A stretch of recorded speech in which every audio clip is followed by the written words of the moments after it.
బట్టతలతో బాధపడుతున్నారా? ఆధునితనమైన పద్ధతిలో hair transplantation చేయబడును. Face clinic, Hyderabad. నమస్తే, వెల్కమ్ టు సుమన్ టీవీ. నేను సాయి.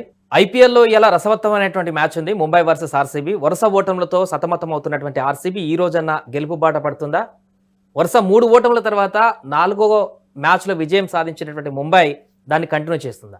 దీనికి సంబంధించి మనం మాట్లాడదాం. మనతో పాటు సీనియర్ స్పోర్ట్స్ అనలిస్ట్ చంద్రశేఖర్ గారు ఉన్నారు. వారితో మాట్లాడదాం. సార్ నమస్తే. నమస్తే సాయి. సార్, ఈరోజు మ్యాచ్ ఎలా చూడొచ్చు సార్? ముంబై వర్సెస్ ఆర్సీబీ రెండింటికి ఒక అగ్ని పరీక్షే. వరుస ఓటముల తర్వాత గెలిచిన టీం ఒకటి, గెలుపు తర్వాత వరుస ఓటములతో కొనసాగుతున్న టీం ఒకటి.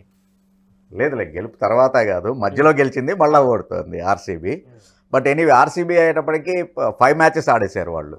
ముంబైకి కొంచెం అడ్వాంటేజ్ ఏంటంటే దే ప్లేడ్ ఓన్లీ 4 మ్యాచెస్, అదొకటే డిఫరెన్స్. సో ఇద్దరికి ప్లే ఆఫ్కి చేరాలి అంటే కనుక ఇంక నుంచి ప్రతి మ్యాచ్ అగ్ని పరీక్షలుగానే ఉంటుంది. సో డెఫినెట్గా today's match will be a tough fight. ఢీ అంటే ఢీ అనేటువంటి విధంగానే ఉంటుంది. కాకపోతే కొంచెం వాంఖేడేలో ఆడుతున్నారు కాబట్టి న్యాచురల్గానే ఆ హోమ్ అడ్వాంటేజ్ అనేటువంటిది కొద్దిగా ముంబైకి ఉంటుంది.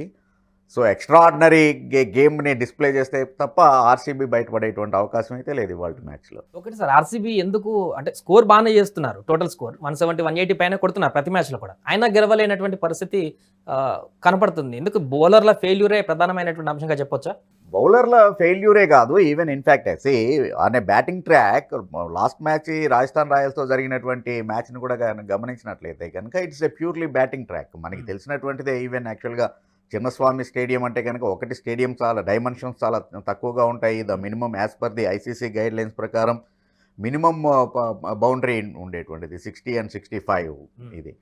సో కాబట్టి అక్కడ హై స్కోరింగ్ మ్యాచెస్ ఎట్లాగూ ఉంటాయనేటువంటిది తెలిసినటువంటిది. అట్లాంటి దాని మీద అట్లీస్ట్ 200 క్రాస్ చేయలేకపోయింది అంటే ఈవెన్ బ్యాటింగ్ కూడా స్ట్రగుల్ అవుతున్నారనే అర్థమవుతోంది. ఎక్సెప్ట్ కోహ్లీ, మిగిలినటువంటి వాళ్ళు ఫెయిల్ అవ్వటం ఆర్సీబీనే ఇబ్బంది పెడుతోంది. Bowling department, yes I will come that point. Next మనం దాన్ని డిస్కస్ చేసుకుంటే బేసిక్గా బ్యాట్స్మెన్ కూడా ఇంకొకటి ఏంటి అంటే ఎక్కువగా ఫారిన్ ప్లేయర్ల మీద డిపెండ్ అవ్వటం అనేటువంటిది ఆర్సీబీని దెబ్బతి కొడుతోంది. You take du Plessis the captain, even అలాగనే 17.5 crores పెట్టి కామెరూన్ గ్రీన్ని తీసుకున్నారు ఎన్నో ఎక్స్పెక్టేషన్స్ తోటి ఆల్రౌండర్ కోటాలో.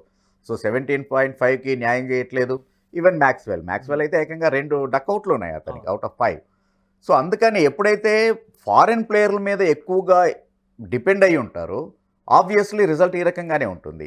పటేడార్ ఆఫ్ కోర్స్ మరొక ఇండియన్ ఇది, but Patidar is not in good form.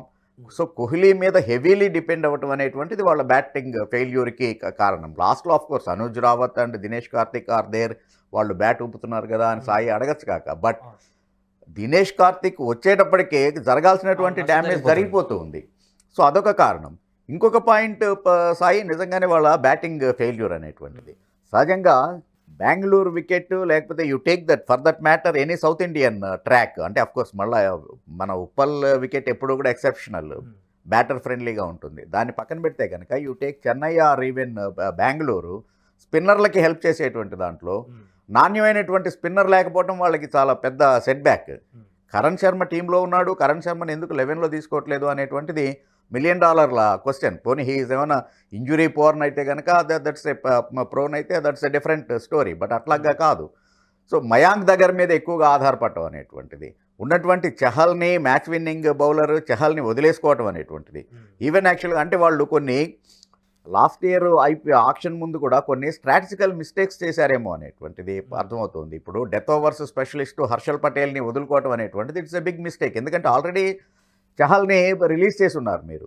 So అట్లాంటప్పుడు at least you need to stick on your death overs bowler, అది లేకపోవటం అనేటువంటిది. సో ఆర్సీబీ ఫెయిల్యూర్స్కి ప్రధానమైనటువంటి కారణాలుగా చెప్పుకోవాలంటే కనుక మూడింటిని చెప్పుకుంటే, ఒకటి నేను అన్నట్టు ఎక్కువగా ఓవర్సీస్ ప్లేయర్స్ మీద డిపెండ్ అవ్వటం అనేటువంటిది, రెండోదేమో వాళ్ళ bowling unit. If you take వాళ్ళు ఎక్కువగా డిపెండ్ అయింది ఎవరి మీద? సిరాజ్ మీద. సిరాజ్ పవర్ ప్లేలో ఇప్పుడు దాకా జరిగినటువంటి మ్యాచ్ల్లో 7 overs వేస్తే అందులో 76 runs కన్సీడ్ చేశాడు. Out of 7 overs 76 runs concede చేశాడు అండ్ ఒక్క వికెట్ తీసుకున్నాడు. So that is hurting them, number 1. Even అట్లాగని పోనీ డెత్లో ఏమైనా కంట్రోల్ చేస్తున్నాడంటే డెత్ ఓవర్స్లో కూడా he is leaking the runs. So hardly Topley మీద ఒక్కడి మీద డిపెండ్ అవ్వటం అనేటువంటిది వాళ్ళకి ఇబ్బంది అవుతుంది. ప్లస్ మిగిలినటువంటి టీములతోటి కంపేర్ చేసుకుంటే కనుక స్పిన్నర్ల స్ట్రైక్ రేట్ ఎంత ఉంది అంటే 9.6 వాళ్ళ ఎకానమీ రేట్, అంటే close to 10 runs per over స్పిన్నర్లు ఇస్తున్నటువంటి సందర్భంలో మ్యాచ్లు గెలవాలంటే చాలా కష్టం. సో ఈ కారణాలతోటి ఆర్సీబీ ఓడిపోతూ ఉంది. మీరు అన్నట్టుగా పెద్ద స్కోర్ కొట్టినా కానీ డిఫెండ్ చేసుకోలేకపోవడానికి రీజన్ ఒకటేమో వాళ్ళ బౌలింగ్ యూనిట్ సరిగా జల్లవకపోవటం అనేటువంటిది, ప్లస్ ఓవరాల్గా టీమ్ ఎనాలిసిస్ని గమనిస్తే కూడా అటు టాప్ ఆర్డర్ ఫారెన్ ప్లేయర్స్ ఫామ్లో లేకపోవటం, ఇటు బౌలింగ్ వీక్నెస్. అలాగే ఇంకోటి సార్, కోహ్లీ పైన వస్తున్నటువంటి విమర్శకు ఏం చెప్తారు అంటే 5 మ్యాచ్ల్లో కోహ్లీ తప్ప ఎవరు ఒక్క హాఫ్ సెంచరీ కూడా చేయలేదు. అందరికి వచ్చిన కూడా ఆపర్చునిటీ వచ్చిన బ్యాట్స్మెన్ అందరు ఒక హైయెస్ట్ స్కోర్ చేస్తూ ఒక టోటల్ స్కోర్ని తీసుకెళ్ళడానికి కోహ్లీ పాత్రే క్రియాశీలంగా కనపడుతుంది. కానీ స్ట్రైక్ రేట్ విషయంలో ఆయన పైన వచ్చేటువంటి విమర్శను ఎలా చూస్తారు? అంటే నిజంగానే కోహ్లీ కొట్టలేకపోతున్నారా, లేకుంటే ఆ పరిస్థితుల కారణంగా అలా ఆడవలసి వస్తుందా? రెండు ఇక్కడ రెండింటినీ చూడాలి. కేవలం మనం ఏదో ఒక రాయి వేసేసి చేతులు దులుపుకుందాం అంటే కాదు. మీరు అన్నట్టుగా ఇప్పుడు ఒక ఎండ్లో వికెట్లు పడిపోతూ ఉన్నప్పుడు being a senior player Kohli duty ఏంటి? ఒక ఎండ్లో వికెట్ ఆపాలి, సేమ్ టైం యాక్సలరేషన్ చేయాలి. సో ఒకేసారి ఆ రెండు చెయ్యాలి అంటే కనుక కంఫర్ట్ ప్లాట్ఫామ్ అనేటువంటిది క్రియేట్ అయ్యి ఉండాలి. అది అవ్వట్లేదు కదా. సో అదొక కారణం. ప్లస్ కోహ్లీని గమనిస్తే కనుక కోహ్లీ ఎన్ని సెంచరీలు చేశాడు, ఇప్పటికీ 80 సెంచరీస్ చేశాడు, లేకపోతే సచిన్కి రికార్డ్ని బ్రేక్ చేయడానికి దగ్గరగా ఉన్నాడు. ఇవన్నీ మనం చెప్పుకునేందుకు చాలా బాగుంటాయి. బట్ ఓవరాల్గానే కోహ్లీ హిమ్సెల్ఫ్ అతను ఒప్పుకున్నటువంటిదే ఆ రకమైనటువంటి యాక్సలరేషన్ చేయలేడు. ఒకసారి సెటిల్ అయిన తర్వాత if you look at Kohli graph కనుక గమనించినట్లయితే ఫస్ట్ 50 రన్స్ చేయడానికి చాలా ఎక్కువ, అంటే అట్లీస్ట్ ఒక ఎంత ఫాస్ట్గా ఆడినా కూడా 110, 112 స్ట్రైక్ రేట్ తోటే బ్యాటింగ్ చేస్తాడు. ఆ తర్వాత వన్స్ ఈ రీచెస్ 50, ఆ తర్వాత స్లాగ్లో డెత్ ఓవర్లో కొద్దిగా యాక్సలరేషన్ చేయగలిగినటువంటి వాడు. సో తన సహసిద్ధమైనటువంటిది. ఇప్పుడు సపోజ్ ద్రావిడ్ ఉన్నాడు, ద్రావిడ్ వేగంగా ఆడట్లేదు అని కామెంట్ చేసినంత మాత్రం ఉపయోగం లేదు కదా. అతని న్యాచురల్ గేమ్ అది. సో కాబట్టి అట్లాంటి పరిస్థితుల్లో కోహ్లీది కూడా మోరార్లెస్ అదే రకమైనటువంటిది. సో అందుకని న్యాచురల్గానే కొంత బాల్స్ అనేటువంటివి ఎక్కువ కన్జ్యూమ్ చేయడం అనేటువంటి జరుగుతూ ఉంటుంది. అయితే ఈ కంపారిజన్ ఎందుకు వచ్చిందంటే ఒకటి 183 కొట్టి ఓడిపోవటం ఒకటైతే, అదే వికెట్ మీద జోస్ బట్లర్ అదే నీకు almost close to 200 strike rate తోటి సెంచరీ చేయడం అనేటువంటిది కొంచెం అంటే వివాదానికి తావిచ్చింది, లేదా ఒక డిస్కషన్కి ఒక డిబేట్కి తెరలేపింది అని చెప్పేసి అనుకోవచ్చు. ఒకవేళ అక్కడ ఆ ఎండ్లో 59 బాల్స్ 100 కనుక జోస్ బట్లర్ చేయకుండా ఉంటే ఈ కంపారిజన్ వచ్చేది కాదు. ఎప్పుడైనా ఒక కంపారిజన్ ఎప్పుడు వస్తుంది అంటే కనుక సహజంగానే ఇప్పుడు నేను చెప్తున్నటువంటి దానికి కౌంటర్ సాయి వేయగలుగుతున్నాడు కాబట్టి ఓకే, లేకపోతే ఏం సాయి కనీసం ఫాలో కూడా స్పోర్ట్స్ అనేటువంటివి వస్తూ ఉంటాయి న్యాచురల్గా. సో కాబట్టి ఎప్పుడైతే ఇద్దరు నీకు టగ్ ఆఫ్ వార్ నడుస్తూ ఉంటారో దాంట్లో ఒకళ్ళు కొంచెం తక్కువగా ఉండి ఒకళ్ళు కంప్లీట్ డామినేటింగ్ రోల్లో ఉన్నప్పుడు ఆ కంపారిజన్ అటువంటిది వస్తుంది. సో అక్కడ కోహ్లీకి ఇది జరిగింది. That's unfortunate. But otherwise Kohli is doing his best. Out of 5 matches 2 half centuries and ఒక సెంచరీ, ఆల్రెడీ ఒక man of the match, orange cap holder, 300+ score. So ఇవన్నీ చేస్తున్నప్పుడు ఒక్కడి మీదే పూర్తిగా 11 మంది ఆడేటువంటి గేమ్ క్రికెట్ అనేటువంటిది, అంతేగాని ఏదో ఒక్కడు ఆడేటువంటిది కాదు కదా. సో కాబట్టి మిగిలిన వాళ్ళు కూడా వాళ్ళ రెస్పాన్సిబిలిటీ తీసుకుంటే కనుక కోహ్లీ ఇంకొంచెం ఫ్రీగా ఆడేటువంటి అవకాశం. Right sir. ముంబై విషయానికి వస్తే లాస్ట్ మ్యాచ్లో ఒక మంచి పర్ఫార్మెన్స్ చూసాము. సో బౌలింగ్లో అసలు బూమ్రాన్ అసలు ఇంకా విమర్శించడానికి లేదన్నట్టుగా ఆయన పర్ఫామ్ చేస్తున్నాడు. బ్యాటింగ్లో ఓపెనర్స్ కూడా రోహిత్, ఇషాన్ కిషాన్ తమకు తగ్గట్టు ప్రయత్నం చేస్తున్నారు. మిడిల్ ఆర్డర్ కొంత అటు ఇటుగా ఉన్నట్టు కనపడుతుంది. మన సూర్యకుమార్ వచ్చాడు, ఇంకా ముంబైకి తిరుగులేదనుకుంటే అన్ఎక్స్పెక్టెడ్గా డక్అవుట్ అయిపోయినటువంటి పరిస్థితి. సో ముంబై లైనప్ ఎట్లా చూడొచ్చు సార్? సూర్యకుమార్ నిజంగానే ఒక్క మ్యాచ్ని బేస్ చేసుకొని మనం కామెంట్ చేయలేం, కానీ సూర్యకుమార్ లాంటి, ఎందుకంటే T20 స్పెషలిస్ట్ బ్యాట్స్మెన్. కాకపోతే ముంబైని మిడిల్ ఆర్డర్ ఇబ్బంది పెడుతున్నది ఏంటి అంటే పర్టికులర్గా మన ఓన్ తిలక్ వర్మ ఫామ్ అనేటువంటిది. తిలక్ వర్మ చాలా చక్కటి స్టార్ట్ తీసుకుంటూ ఉన్నాడు, కానీ దాన్ని ఒక పెద్ద స్కోర్గా కన్వర్ట్ చేయలేకపోతున్నాడు.